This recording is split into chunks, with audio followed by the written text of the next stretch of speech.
guys, welcome back to a part 2 in this iBook restoration video.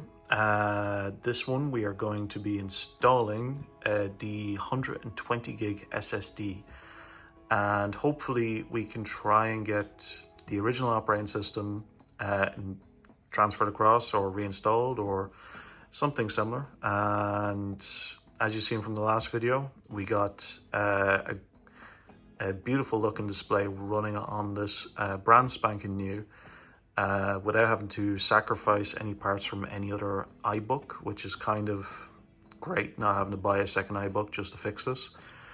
But I want to go ahead and get rid of that grindy, dying sounding hard drive, which will probably make this machine virtually silent. And while I'm in there, I'm going to see if I can replace some of the pads that may have dried out over the past, I want to say 25 years this machine has been assembled, since it's been assembled.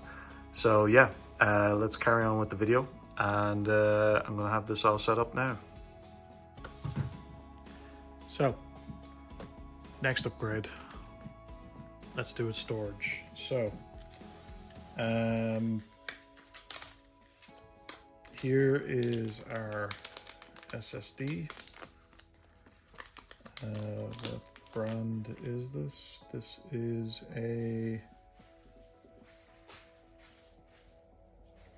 definitely not a brand that I am familiar with, or can read. Pretty much it. This is our 120 gigabyte, just confirm. Yes, 128 gigabyte SSD. So this is meant to slot in like so, as you can see. And it's fairly simple.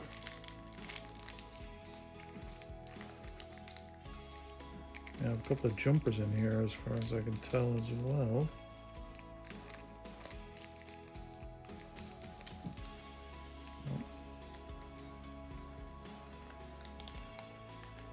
Oh, no, they're little tiny black screws. The ones that you will lose in an instant. I'm going to guess that these are to attach the top plate with the bottom plate, or the shell. So I'm going to just attach these first.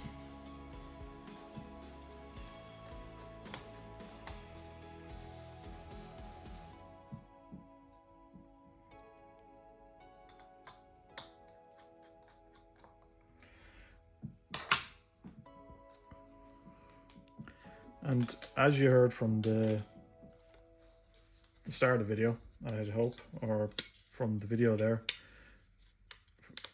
the sound of those, the sound of that hard drive is super loud. So these are metal screws, but they're so small. I'm trying to figure out if they will even.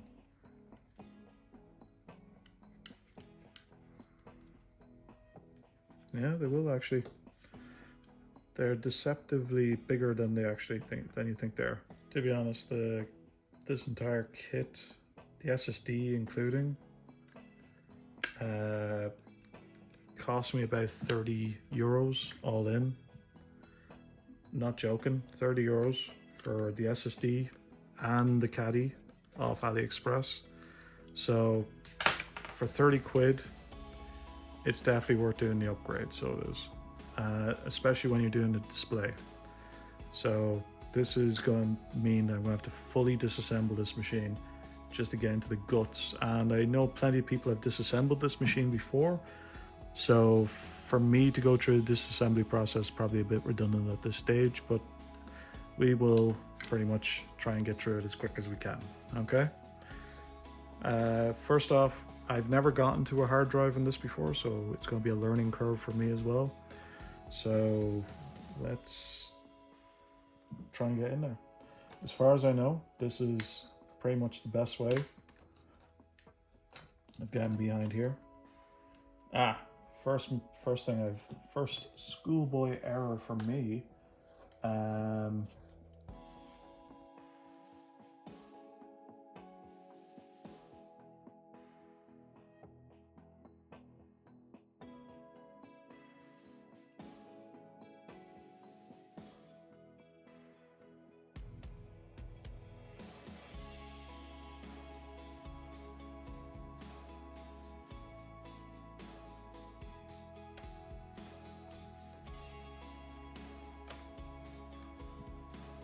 Some sort of spring here that is kind of in the way.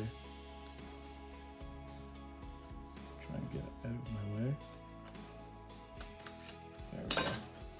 And we do actually have a RAM stick in here. It's obviously not a large RAM stick, it's probably only another 64 megabytes, bringing up to 124. But yeah, let's see if I can just pop out this keyboard. There we go. Very simple, old-fashioned, very simple, very modular. Yeah. Again, it's been such a long time since I've taken one of these apart. I'm not even joking. A long time. When I was working on Apple stuff, it was old back then. So for me to be playing with one of these right now, it's kind of a nice thing to be able to do. So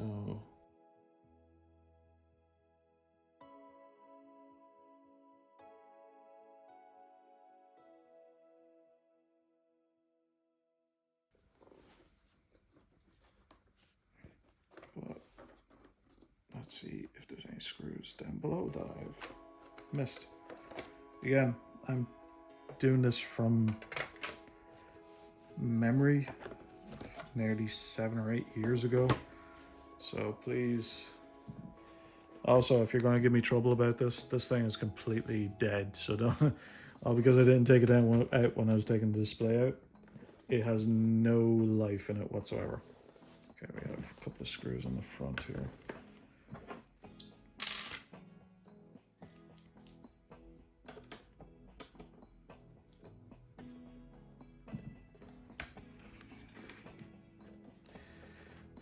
I will say this thing has lived a pretty hard life.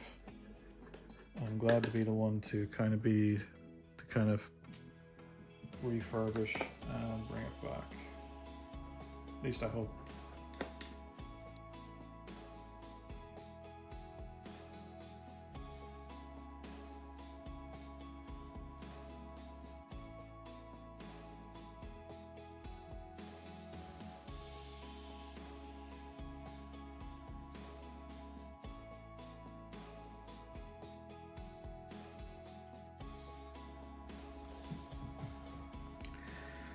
So this was painful to get off. I'm not joking, painful. And the sad thing is, so there's a little bit of dirt in here that's kind of annoying. Saying that, it doesn't take away from the actual, you know, it's not a big deal. But I can't get in at the dirt to clean the dirt off. I'm gonna try and see if I can like put some water in there and clean it out. Not water, but maybe some alcohol, and kind of just put a piece of paper in there and see if I can clean it out like so. But that's just gonna bug me, so it is. But yeah, this here top case, trying to take this off without snapping everything is so difficult. But yeah, we got it off anyway. So that's the good news. So now it's off. We have the hard drive right here. And I will be keeping the hard drive with the machine. So I'm not going to be, you know, destroying or kind of ruining the history of the machine or anything like that. Never meant to be the plan. I know some people love to hear that mechanical hard drive startup, but I'm gonna have to get in here eventually anyway, so I just prefer to get it over and done with.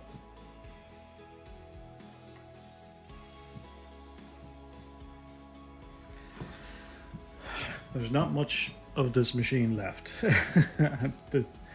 I didn't realize how much you had to get through this machine and how many screws there are you have to get through to do this. Now that I'm here, I'm going to do the thermal paste and everything, because realistically, if I don't do this now, I'm never taking this thing apart ever again. I literally have this thing in my hand, and it is a part that I can replace if I want to in the future. It'd be quick and easy, but it looks like it has separated slightly, and it's not terrible, but I would never use it, so I think I might just leave it as it is. But yeah, that's definitely a broken piece, and I didn't break it. It was already like that. I could feel it wiggling when my finger was in there when I was checking out the ports before, so I was only checking to see if that's on the logic board, and it is not on the logic board, so that's not an expensive part to replace if I have to. But I'll never be using the modem anyway, so yeah. Continue on in the endeavor. And we are in. This was pretty full on, I'm not gonna lie. This was a lot to deal with. And I hope to never have to deal with this ever again. Didn't realize this was thermal pads that were keeping this cool. Thermal pads don't feel bad. I won't bother replacing what I don't need to replace, I guess, but I don't know if thermal paste is a good idea. I guess it wouldn't hurt, but at the same time,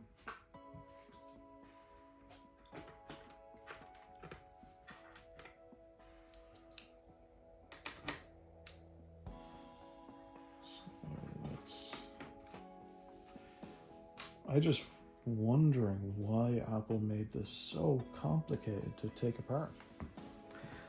So we did find something interesting. I was wondering why this needed to be peeled away from the board. There was no stickiness to it, except I found corrosion. There is corrosion, if you can see it, right here on the hard drive. There is also corrosion right here. So liquid did get onto this machine at one stage. It seems to have only accumulated where the hard drive is, where the PATA connector is. I see no liquid damage or corrosion anywhere else on the board. So I think I might have been very lucky, considering that the hard drive was readable. I'm going to guess that this is just corrosion, just a little bit of surface corrosion. And I'm just going to go ahead and pretty much just scrub it down with alcohol, and that'll be that. And I'll do the same with the connector. But definitely not a good thing to find when you're working on an old machine like this. Thankfully, it's not as bad as I thought it was. So let's get this new hard drive in that weighs absolutely nothing into place and pretty much get this thing back together again.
One eternity later. I guess the good news is it's not dead. Let's hope that we can install something on this. So, with a little bit of paranoia, I did decide to re-pad the actual G3 and just the two main things on this piece of metal. Not sticky one-sided, so I don't know how well that's going to do, but I'll keep it on like this for a little while. If I see the temps going too high, I'll buy some proper thick stuff, but to be honest, this stuff should do the job, no problem. It's about the same thickness as these older, drier pads, but yeah, should do the job perfectly fine from what I can see. So that's repadded, new SSD, new display. Next, we just need to find a Wi-Fi or an airport card and a new stick of RAM. So those are my last two upgrades, and I'm going to put this thing back together, and those two would be the easiest upgrades to do. All the difficult stuff is now done. It took me way too long to get this top case to fit. This has been the worst machine I have ever had to take apart or reassemble. I've only gotten it now.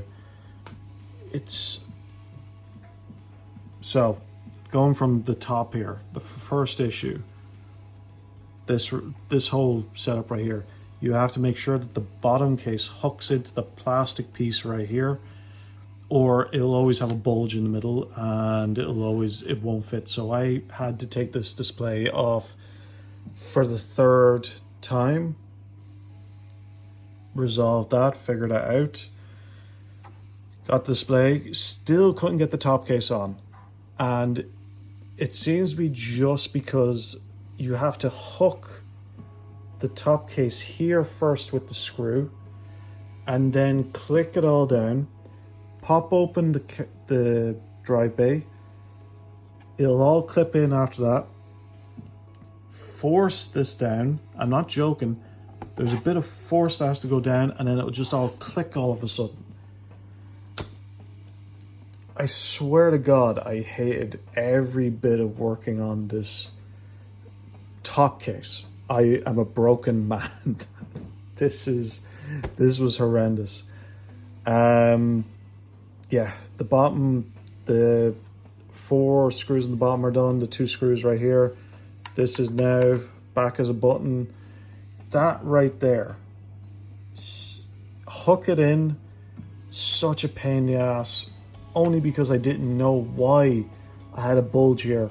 Every 2 minutes I was looking, why isn't the screw just popping in? Why is it not popping in? You have to hook it in. It's so annoying. Anyway, I'm just glad to get that off my chest now to finish the machine off. So it is the next day, and I kind of gave up on fully assembling this because I was getting tired. It was getting late at night. So yes, it is the next day, and I have still not assembled everything. Everything's still a little bit loosey-goosey. But I was able to burn myself a copy of macOS 9 Lives. I can't remember why I burned that copy. But what I want to do is, before I officially tighten everything up, I want to get an OS installed on this SSD and make sure that all that pain of installing that bloody SSD was worth it. The display still looks absolutely fantastic. I have not seen an old display like this clear in Youngs, and yeah, obviously there's this on it just to keep protected for the moment until I'm finished, but yeah, it looks absolutely stunning. So it does, even with that wrapper on the front. So let's try and get this booted up. Let's see if we can get Mac installed on this 128 gig SSD macOS 9.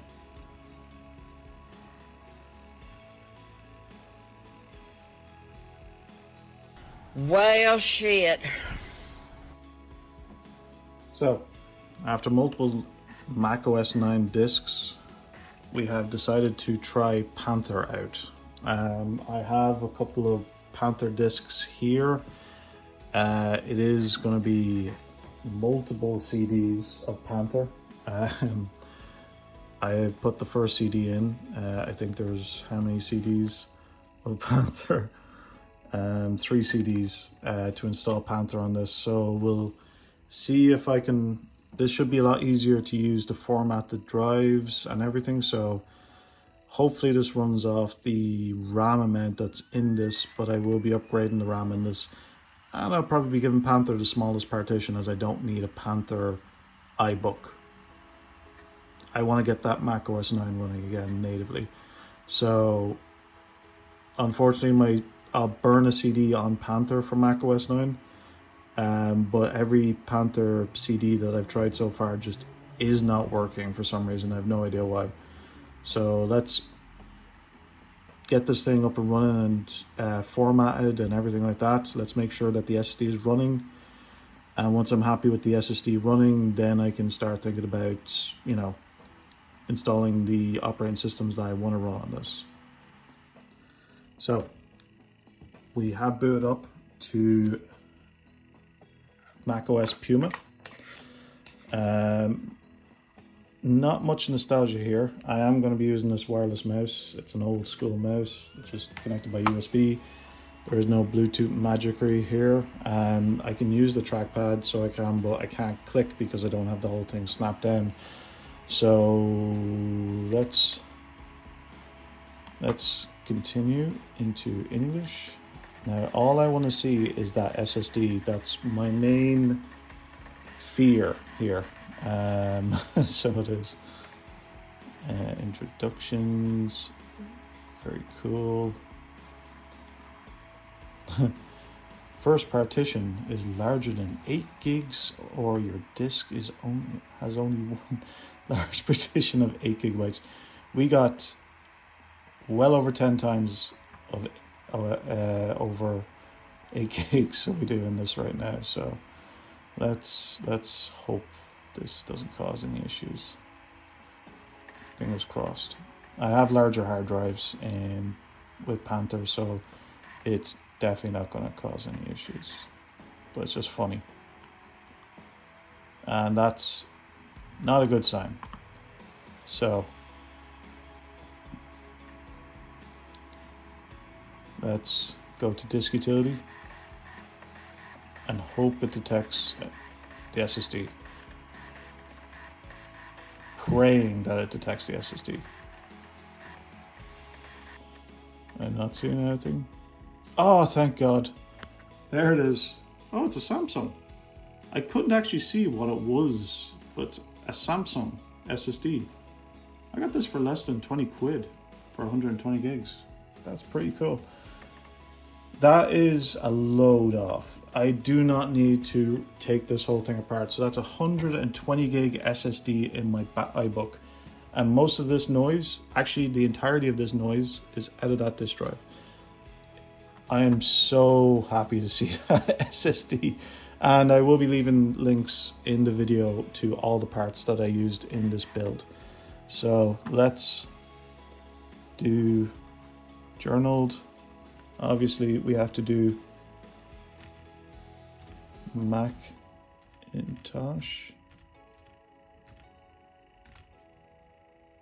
SSD. So install Mac OS 9 disk drivers. Now I do know that you can pretty much install Mac OS 9 on top of Panther, but I use it on my MacBook Pro. It runs like crap. I prefer native support on the machine. So I'm going to kind of, sorry, I have a PowerBook Pro 15-inch, and it does run kind of like crap, and it has way better specs than this iBook. So I'm going to, this option does not affect Classic. So, okay. We're getting that good old reliable loading screen.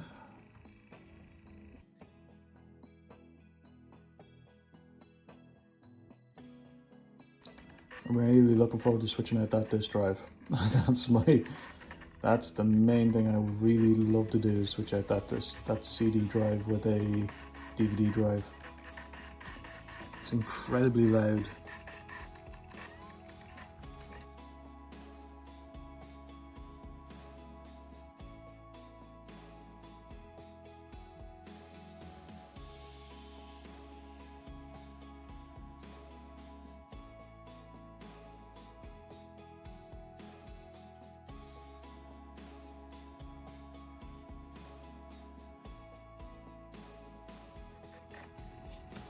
So this is now going to do its thing, and we should have 2 partitions on this drive, and I will be putting macOS 9 on this and keeping Panther on this one. And I'm not, to be honest, it's plenty of space for both of these OSs. This machine shipped with an 8 gig hard drive, I think it was. I need to double check, but there's no space on that thing. Look at that. Cannot install on this volume. You cannot start up the computer using this volume. Interesting.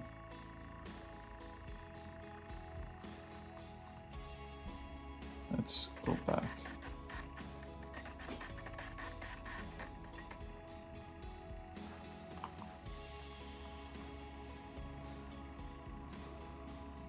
Let's open disk utilities again. Let's see if I did something wrong.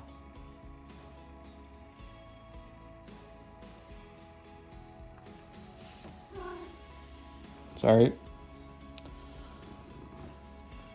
My cat has decided to join me. So let's see. What did I do wrong here? Yes! No red dots.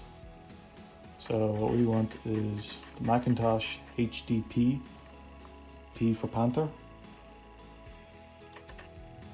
We're going to have 50 gigs dedicated to Panther.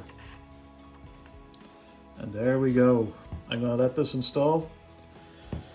Oh, I can't believe that took like 20 minutes for me to figure out. I just had to restart the damn thing. I was just reformatting and reformatting and reformatting and trying to figure out why it's not working. So I just had to restart the whole thing after doing the format. Easy fix. So I'm going to let this do its thing. It's going to take all these disks to install this, because it does take up to 2 gigs, and there's probably about 500 megabytes on each disk. Probably around, 700 megabytes used up on each disk. So I will show you this at the end, and we will knit everything up and try and get this all screwed back together again. But this has been an experience, that's all I'll say, and I'm glad I got that hard drive replaced. So happy I got that hard drive replaced. You've no idea how happy. I'm glad to make sure that I never have to do that again with this. And it is a Samsung SSD, so it should be a good quality SSD. It should be quick enough. It'll definitely be quicker than the original hard drive. Damn sight quieter. And there we go. I just got in just before it started to install. Lord. So here it is, finally finished. This is the bulk of the machine, mostly finished. The biggest issues are now done. This thing is completely silent. I do have a few more things to do to this, but I will be ending this video because it's pretty long video as it is, and I'll be doing a part 2 on this, hopefully. So what needs to be done? Battery needs to be refurbished. We're still not getting any battery life into this. It's still staying at 0. We need to upgrade the RAM, as we only have a 64 gig in this machine. 64 gig stick of RAM, so it's at 128 gigs. So there needs to be an upgrade there, and we also need to install the airport card. So that is the last upgrade for this. This is the original hard drive. This is the 6 gigabytes, as you can see here. PATA hard drive. Some people call it IDE. I've always known these as PATAs, or PATA. But yeah, basically she works perfectly fine. Nice boot up time on this. Pretty much I'll be trying to figure out a way of creating an installation for this, but applications run pretty well. It is a pity that I couldn't get any installation of macOS 9 running on this. I have no idea why, but trying to reinstall macOS 9 on this has been an absolute nightmare. It just won't do it for me. I have no idea why. But everything else seems to work perfectly fine. The part 2 will be me installing the 512 megabytes of RAM, obviously battery, following up on this. My takeaway from refurbishing one of these machines, that hard drive SSD upgrade is a nightmare. It's not for the faint of heart. If you love to pick up one of these machines and it's running well as is, you're probably better off just leaving the hard drive in there. If you are very unsure about your technical ability when it comes to disassembling and putting things back together again, this thing took me a day and a half to properly take apart, put back together again. And that's not even counting the issues of fitment. There were some things that just didn't fit back into place. And trying to avoid cracking the plastics. Remember, these are fairly old plastics. Redoing the thermal pads. So far, this machine has ran a lot cooler. So it has. So it's been running a bit cooler than what it was previously. But that still doesn't take into account that the machine is still kind of missing a few things. I think the RAM upgrade is almost a necessity to run this operating system in a better speed. Probably the upside is that display looks fantastic. I will put this LCD in the description.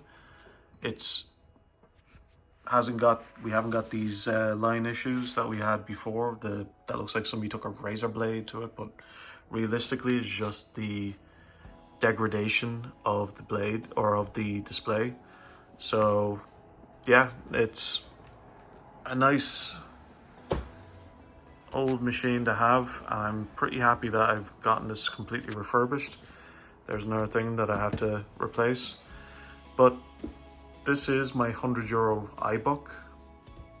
I'll put a full price list just on the side here of how much each one of these parts cost. It was relatively cheap compared to buying a fully working machine that's fully intact, fully, I did save a bit of money doing this. So yeah, pretty happy with this.